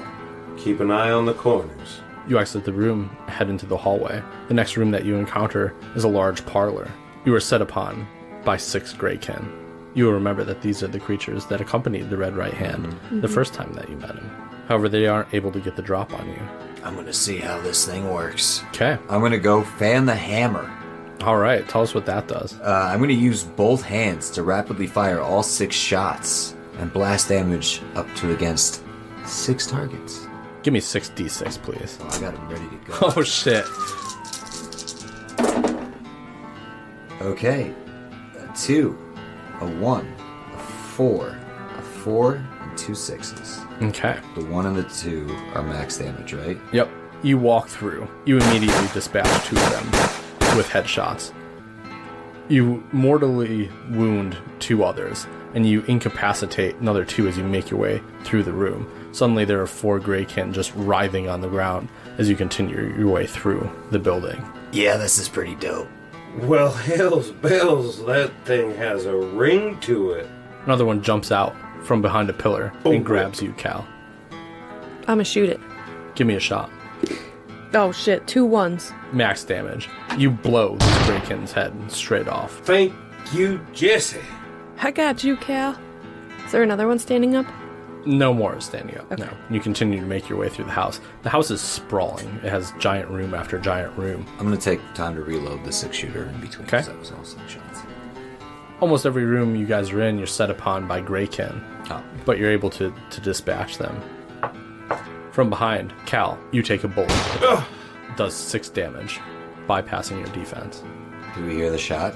Oh, definitely. It rings out, and at first it sounds close, and as soon as you turn, 2 Greykin fly at both Jesse and Betty Bob. Each of you make a strength check for me. That one. 12 out of 10. This Greykin runs up with its cudgel and smacks you in the knee, and you're going to take 2 damage. Oh, fuck! Can I turn and shoot the one that whacked her? Sure, give me a shot. A 1 and a 2. That's max damage, so go ahead. You don't even really have to roll for it, but because we like big numbers, give me an additional d6. 5, so that's a total of 13 damage. You blow this fucking Greykin's head clean off. There's one standing there in the room with the 3 of you. You can roll together. Yeah. I mean, is he still shot? He is still shot, yes. I'm gonna... Yeah, I'll roll for that, but I want to... This is a Greykin? This is a Greykin, yeah. I'm gonna use my machete. Okay. 6. 6 from the whip. 3. The 2 bullwhips work to pull this thing's arms apart while Jessie Jane jumps in, severing its head with her machete. And you guys hear a door slam behind you. Cal, you alright? I will be, as soon as we find this red right hand. Do you need, like, first aid right now, though? Are you hurt? Like, that bad? I am incredibly in an insane amount of pain right I'm gonna now. give my yes. first aid kit to Cal. Okay, Cal, you will restore all of your heart. What's everybody at? I have 9 hearts still and 1 grit. I have no grit, and I have 8 heart. I'm gonna immediately turn around to that door slamming and go find that. I'm back to 7 You run heart through it. and 0 grit. Oof. You run through it. Yeah. Jesse, wait up! As you run through the door, you see the red right hand on the other side, and bursting through, he says, "Too slow," and he shoots you for 8 damage. I fire. And then because he actually got a dire hit, he does an additional 2. So you'll take 10 damage overall. Once I'm out of heart, it's strength, right? Once you're out of heart, you're down. I'm down. Jesse, no! Okay, Cal, you said you're firing. I shoot. Give me a I shot. call my shot. You have your handgun out, not your rifle. Says who? It says you. You were just shooting it. Blast him, bro. Just blast him. Yeah. I'll just shoot him. Give me a shot. 2 4s. It's an 8. That's a grazing shot. So 1d4. 3. Okay. So he returns fire, but hits you with a grazing shot. You take 3 damage, as he equally takes 3. Betty Bob. Betty's gonna run, and I'm assuming she's right behind Jesse. Burst through the doorway and just unload all 6 shots right at the right hand, using another one of those things. She is pissed. So that'll be 6. Come on now. So 3 of those are max damage. Okay. 2 of them are a 5 and 1 is a 4. So that's 3d8. Mm-hmm. 7, a 1, and a 2, so 10. So 10 on Plus top of 24. Yeah. Okay. You do this, and you hit the red right hand. You force him back into the wall, and you can actually see blood begin to pour out of him. And as he hits that wall, he reaches out, finding a door next to him, and he runs through it before you get a chance to follow him. This cheeky bastard. Shit. I gotta get Jesse up. Shit. As you're standing contemplating, 3 more Greykin bust into the room that the 3 of you are standing in. Shit. 2 of them are standing in. Cal, Ooh, yes. Plus scroll. Oh, yeah. we got a hard decision to make, buddy. We gotta get this guy. You can stay here with her if you want to, but I need to finish this. I slapped 10 lead into your hand. We have to finish this. Well, you keep the lead, I'm good, but I appreciate the thought, but you just keep her safe. I'm gonna go after this bastard. You're leaving me here. Yeah, I gotta get this guy, Cal. You keep her safe. You and Grohl. I have to get him. Cal, go with her, Jessie says as she's dying. I'm going with you, boss. Alright. Grohl, keep her safe somehow. I don't know. Something. Grohl, administer first aid. Girl has a first aid kit in his You would wish. Grohl's pulling anything that he has out of his fat rolls and trying to jam them into your mouth. They're largely unhelpful as they're mostly nuts and food items. So now I'm shoving choking nuts to He's in your death. allergic mouth. to nuts, Grohl. He's shoving nuts in your mouth. Stop it, Grohl. Now I'm choking and dying. He's kind of freaking out. Seeing the Greykin approach, knowing that they'll probably just leave her alone because the shoe's on the ground. Assuming Betty's gonna give Jessie a swift kiss on her head and be like, "We'll be back for you." And then, So the both of you are leaving? Run through the door? yeah, oh yeah. Okay. First draw. You run through the door and neither of you see the red right hand. What's in the room? This room, unlike the rest, has a dirt floor and is longer than it is wide. It's well lit, and although every hue in here is also red, its ceilings are closer to 2 stories. The ground is well trodden, and you can see that there are bloodstains in a few different spots on the ground. Who's the first one through the door? I'd be. Suddenly, you get shot in the back from up above, and you take 3 points of damage as a grazing shot wings your arm. That's a gunshot, so it bypasses. Bypasses defense, yes. Okay. Can I call a quick draw as soon as I walk out? You don't see your target at this point. You two take a bullet to your back, doing 4 points of damage. Cal! You fucking coward! Show yourself! Cowards often win. I'm gonna whirl around and see if I can spot him. In doing so, the only thing you catch is a door closing. But suddenly, you hear a voice. If you want to prove yourself, we could do it the honorable way. If you're talking about a duel, Your gun versus mine, I have been waiting for this. as have I. That gun, that one will be mine. No, it won't. This will be the last duel you ever take part of. I am about to end you. Well, we shall see. And you hear a door close behind you, and standing in the middle of the arena is the red right hand, with his red hand hovering over his pistol. Are you ready? I was born ready. The rules for dueling are slightly different. We're each going to roll a heart save, as gunslingers don't kill with their gun, they kill with their heart. If one side fails, the winner hits. If both fail, both shots hit. If both succeed, the lowest roll hits. Now, even though we both succeed, if we both, yeah, If we both succeed, yeah, the lower roll. right. Because my heart's a 7 right now, so if I roll below a 7, I'm probably gonna hopefully beat whatever you do. I don't know. We'll see. The tension builds. Time seems to stop as you stare. You are Quarry down as he stands on the other side of the arena, peering from underneath the brim of his hat. His eyes even glow red, as every shade of clothing that he wears, everything that he has, is a different shade of maroon and deep red, and you can't tell if he's still bleeding or not. I'm gonna add another shade of red to your goddamn suit. And as soon as you say that, you each draw your pistols. I got a 5. The two of you draw. And the red right hand, as he mutters, "Too slow," takes a bullet between his eyes. Yes! Get it, bitch! And the red right hand falls dead. Maybe you should have tried your left hand, punk. Nice. I immediately walk over to his body and point my gun directly at his head. And I just let another one go just to make sure. The old double tap. Rule Security number 9. round, yeah, Yep. no, that's fair. You don't need to roll for that. Oh, okay. He's dead. Okay. You, blow his face off.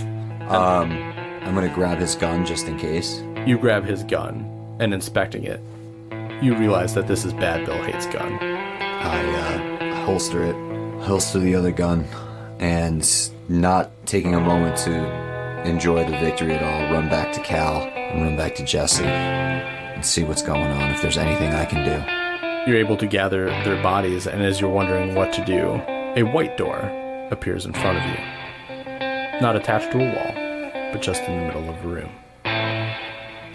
And that's where we're going to end. We deal in dice. Oh, what? Whoa. Potatoes. Damn, Betty Bob. What about Grohl? Nice shooting, Tex. Grohl's with you. Grohl didn't go anywhere. I know. Oh man, what He's lapping the blood off the floor. That was exciting. Fun. Damn, that's intense. Wow. That gunslinger mechanic, that stare down, that duel mechanic is. That was awesome. Yeah. That was I fantastic. was on the edge of my seat a little bit. I'm just like, oh, how's this gonna fucking go? Yeah. That was Yeah. fucking awesome. Yeah, what an adventure, what fun, and I hope We someday died. we get to. Hell yeah, we died. Good job being dead. That was fun. I know. Sad. I mean, well, yes and no. That was fun. Like, liked for you guys to see the. Well, who knows? Who knows? Who knows? We I do- didn't want to seem so heartless, like letting you just like Jesse's dead, we gotta help her. I'm like, no, death is just another door. I was just like, I'm not gonna say it, but like that's all I'm thinking right now. Like, we gotta fucking do this. This is why we're doing it. Death is just another fucking door. And We Deal in Lead was voted to have bonus episodes in season 2, so it is always something that we can revisit and find out what the fuck feel is like- going on. We're gonna love see it. what I love happens it. to your weird gangrenous eye socket. It's fine. Don't worry about it. Guys, thank you so much. That was so much fun. Dude, it was so great having you guys on the podcast. Hell yeah. This was fucking awesome. Clap hands. That was High five, fucking. guys. That was fun. Thank you so much, Johnny. You'll definitely be back. I can't wait. I can't wait. This was was one a great of my game. favorites. Yeah. This was one of my favorites. I feel like our characters really came together throughout the entire thing. Yeah, you guys did really well. This is the finale episode of season 1, with the exception of our cast party episode, which is a lot of fun. You'll get to know us as players and people a little better, which is going to come out. People and marine mammals. And marine mammals, very important. Some of to us know. are dolphins Secretly. in secretly. disguise. Yes. Dolphins in disguise.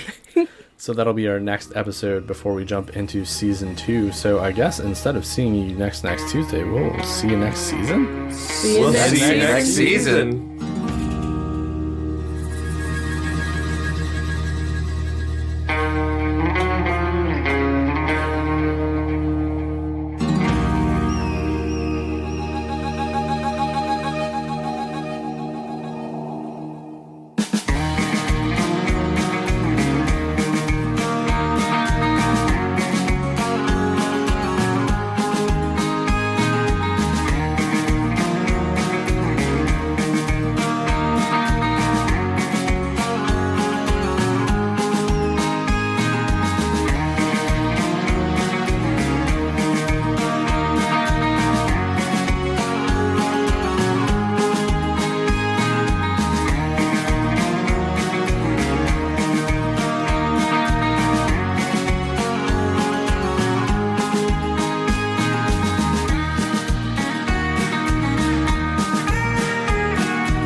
Tales from the Crypt podcast is recorded in the Wolfbeard Games studio in upstate New York. If you've enjoyed hanging out with us, please subscribe on whichever platform you listen to.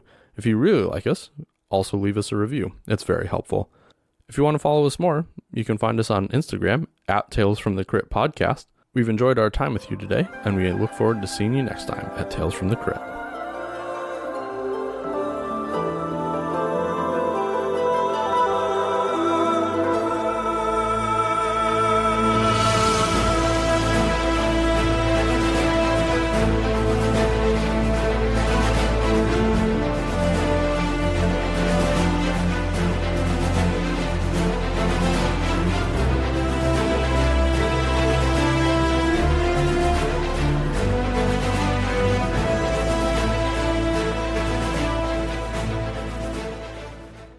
It's around 25 to 26 years ago when we find you foraging for food for your family out in the wilderness.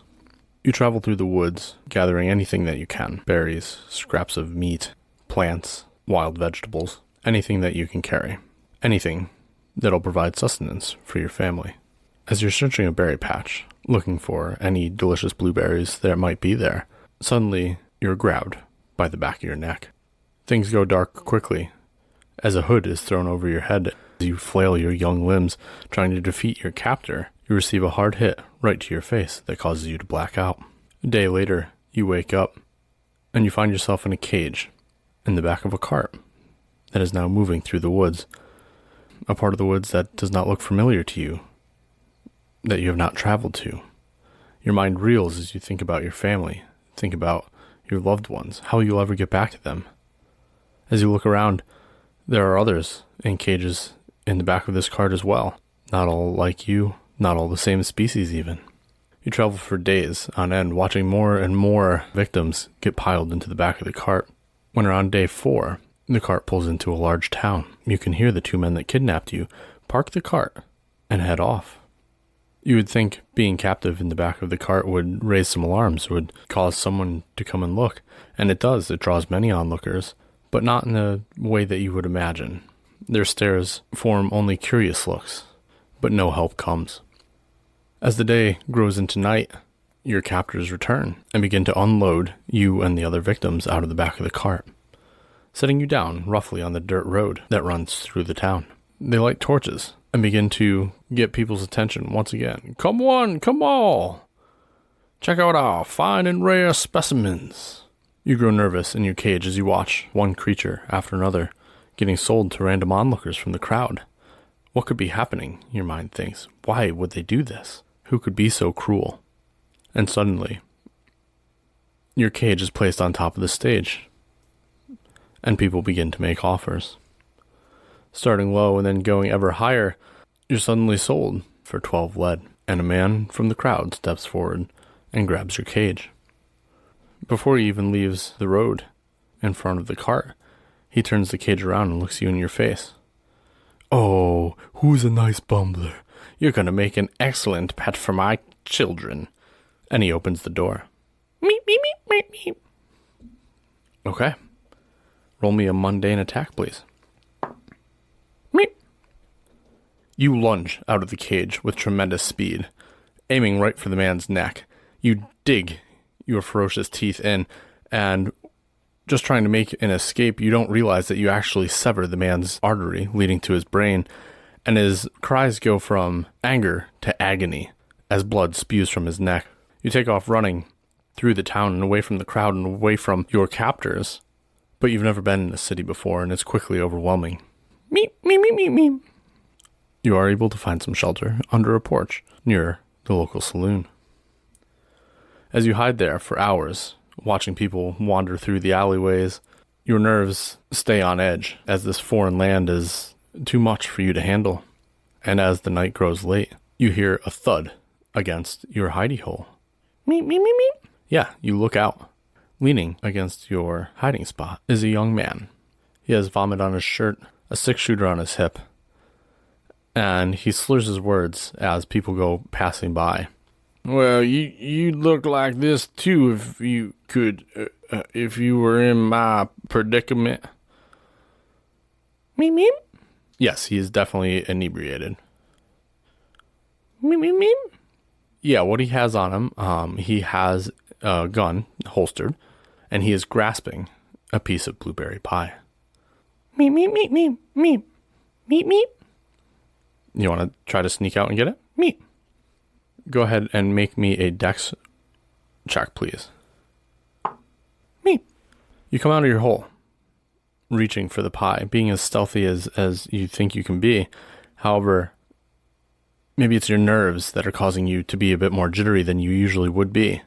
And you reach forward to grab some of the blueberry pie, and suddenly the man notices you and wakes up. Go on, shoo, get away from my pie. Meep, meep, meep, meep. You stand staring at the man with outstretched hands. Make me a heart check. As the man looks deep into your eyes as a drunk person stares into a fire, he slowly opens up his hand where he has the decimated blueberry pie and holds it out to you. Meep, meep, meep, meep, meep. He doesn't move as you approach slowly. Meep, meep, meep, meep. You take the pie. And it's delicious. It manages to lift your spirits, even just slightly. The taste of the delicious fresh blueberries remind you of your home. But the man's kindness exudes and shows through even through his drunkenness. It's okay there, little friend. I could get us some more pie. Me, me, me, me. Yeah, would you like that? Me, me, me. The man stands up, staggering to the left and to the right. I'll be right back. And he heads down the alley. Me, me, me, me, me. Me, me, me, me. You hide back under the porch. A few minutes later, the man comes running back down the alley your direction, yelling, I got the pie! I got the pie! And he has an entire pie in his hands. However, he has a man chasing him as well. Me, me, me, me, me. You want to jump out and scare him? Me, me, me. And bite him? Me. All right, yeah, give me a mundane attack roll. You time it perfectly, leaping out of the darkness and latching onto the man's thigh, digging your ferocious canine/raccoon teeth into him and tearing out a chunk. As soon as he feels this, he slams his body against the wall and tries to kick you off. The man with the pie continues to run down the alleyway and make his way out. Me, me, me, me, me, me, me. You follow him? Me, me. You release your hold on the other man's thigh and chase the one with the pie down the alleyway. A few 100 yards later, you encounter him, and he's sitting there, laughing, slumped against another building. Oh, I hoped you'd be back. Me, me, me, me, me. Well, here you go. Here's your half of the pie. I'm going to keep this half. And he scoops up half of the pie into his own hands and then buries his face in it. Me, me, me, me, me, me. You bury your face in your half of the pie? Me, me, me. You do. And you have no problem eating up half this pie. 5 years pass in the blink of an eye. Although you never were able to return home or return to your family, you believe you have found someone just as special. Not another bumbler, but a human. His name's Bill Haight, and you and Bill have been riding together ever since the night of the pie robbery. You and Bill have traveled all over the place, getting into trouble here and there, pulling various jobs, staying below the law. Bill's dad was a gunslinger, and he passed those skills on to him, and he used them to deadly effect. But as time wore on, yours and Bill's solitary lifestyle began to wear on you. And one fateful day, as you were traveling through an entirely new stretch of woods to the both of you, you overhear several voices coming from in front of you. Meep, meep, meep, meep, meep, meep, meep, meep, meep, meep, meep, meep. Sure, you can sneak up. Give me a dex check. Meep. Oh yeah, you do so easily. Bill kneels down. All right, Grohl, why don't you head over and check out what the situation is? Let me know how many of them there are. See if there's anything worth stealing around there. Maybe we can sneak in at night and get it. Meep, meep. And you head off. Quietly, you make your way through the woods, being very careful not to snap any branches or rustle any leaves. You make your way to the camp and you see several men sitting around a large campfire and a woman tied to a post. She's young and beautiful, but she looks beaten and abused. The men sit around passing harsh words to one another, telling vile tales of violence. And you return back to Bill with the information. Meep, meep, meep, meep, meep, meep, meep, meep, meep, meep, meep, meep, meep, meep, meep, meep. All right. Well, I don't know what they're doing, but that don't seem right. Meep, meep. We gotta save that lady. Meep, meep, meep. Here's what we do. We're gonna wait till dark. I want you to jump on one of them, cause some chaos. I know a move an old friend of mine taught me. With any luck, we can dispatch most of them, and then free that girl. Meep. The two of you remain hunkered down throughout the afternoon and wait until the evening when it's darkest. And although they've kept their campfire up and are spreading a good amount of light, it doesn't leave the confines of their camp that much. The two of you sneak your way to the perimeter of their camp. All right, Kroll, you jump on one of them. Tear him up good, cause some chaos. I'm gonna come out and fan the clip. So stay down. Once you hear bullets start flying, stay low, okay? Meep. All right, which one are you going to jump on? Meep, meep. Aiming for the leader. Sounds good. Make me a mundane weapon roll. Meep. You make your way around, identifying which one you believe to be the leader. He's a large man, and he's standing by the fire with his back to several trees. Meep, meep, meep, meep, meep, meep, meep, meep, meep, meep, meep, meep. Yeah, you're able to scuttle up one of the trees quietly, and you come out on a low branch over his head. And within a moment, you jump, landing right on the man's head, scratching, biting, tearing at everything.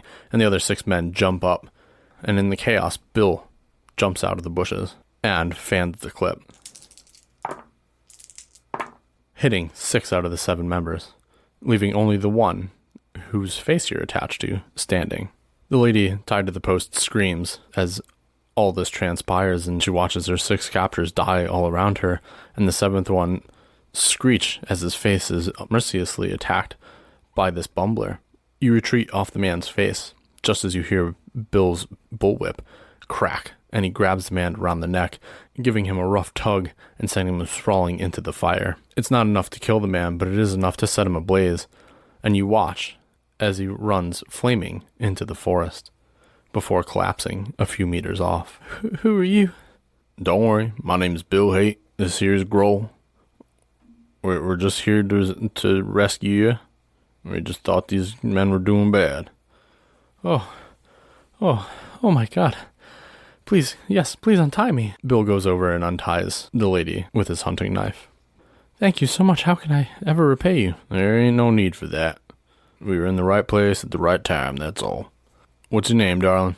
My name's Katie Lancaster. These men killed my family and then took me captive. I've been with them for over a week. I'm very sorry to hear that, Katie. You can come with us. I'll get you somewhere safe. I'll protect you all the way there. Thank you. Thank you. You said your name was Bill? Yes, ma'am. Bill Haight. You're a bad man, Bill Haight. You're a bad, bad man. I've never seen anything like that. Yeah, me and a buddy of mine were working on that for a while. It was something special.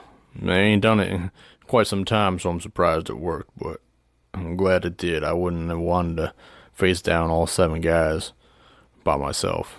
Oh, well, let's get out of here. Yeah, absolutely. I'm just gonna search around and grab anything of use. Meep, meep, meep, meep. Yeah, there's definitely some food that you can find. Meep, meep, meep. Oh, you have like a belly roll? Meep. That you can store stuff in. Meep, meep, meep. Alright, that sounds pretty cool. Meep. You, Bill, and your newfound companion, Katie, leave the gruesome campsite. Bill's got an arm full of stuff, some treasures, a couple worn guns, just something to help generate some lead so that you and him can continue your travels. Not sure where to bring Katie, the 3 of you head back out of the woods. 5 more years passes. You, Katie, and Bill have now been riding together for the last 5. You and Bill have been together for 10 to 11 years now. The 3 of you, for years, have gained quite a bit of a reputation as gunslingers, most of the time on the right side of the law, something that's been lost among the profession. However, it seems through companionship has gone from a lowlife to an upstanding man. Katie Lancaster has grown into a fine woman, and the 3 of you have spent many late nights sharing stories and your hopes and dreams around a campfire. Each night you curl up in Bill's bedroll, just like you did the first night after the 2 of you got pie, as he has become as much of your family as your real family ever was. You're not sure if you'll ever see them again, but you're happy at the thought that you have a few people to call family still. The 3 of you ride over the snowy plains, past a house that looks like it was part of a gruesome attack. Bill and Katie dismount, and a short while later, they come back out. There ain't nothing left in there. That was a truly disturbing sight. Yeah, that wasn't much good. Hey, look, there's some tracks leading off in this direction here. They're quite little. They're going in the opposite direction as any of the horse prints. Do you think somebody was left alive from there? Meep, meep, meep, meep, meep, meep. We should go looking for him. Meep, meep, meep. I think he's right, Bill. These are little. If this is a person, then they might be in danger. Yeah, but we don't need another mouth to feed. Meep, meep, meep, meep, meep, meep, meep, meep. All right. You're right. Look how well the three of us have done. If there's somebody in trouble, we should be the ones to take care of them. Meep, meep. That's right, Bill. Let's do the right thing. Anyways, couldn't have gotten very far. Don't even look like they got shoes on. All right. And the three of you ride, following the small footprints into the woods. It's only a few hours' ride before you see a scared small girl standing in your path. Meep, meep, meep, meep. Katie calls out. Hey, darling. You all right? And the girl turns, holding up her scattergun. Meep, meep, meep, meep, meep, meep.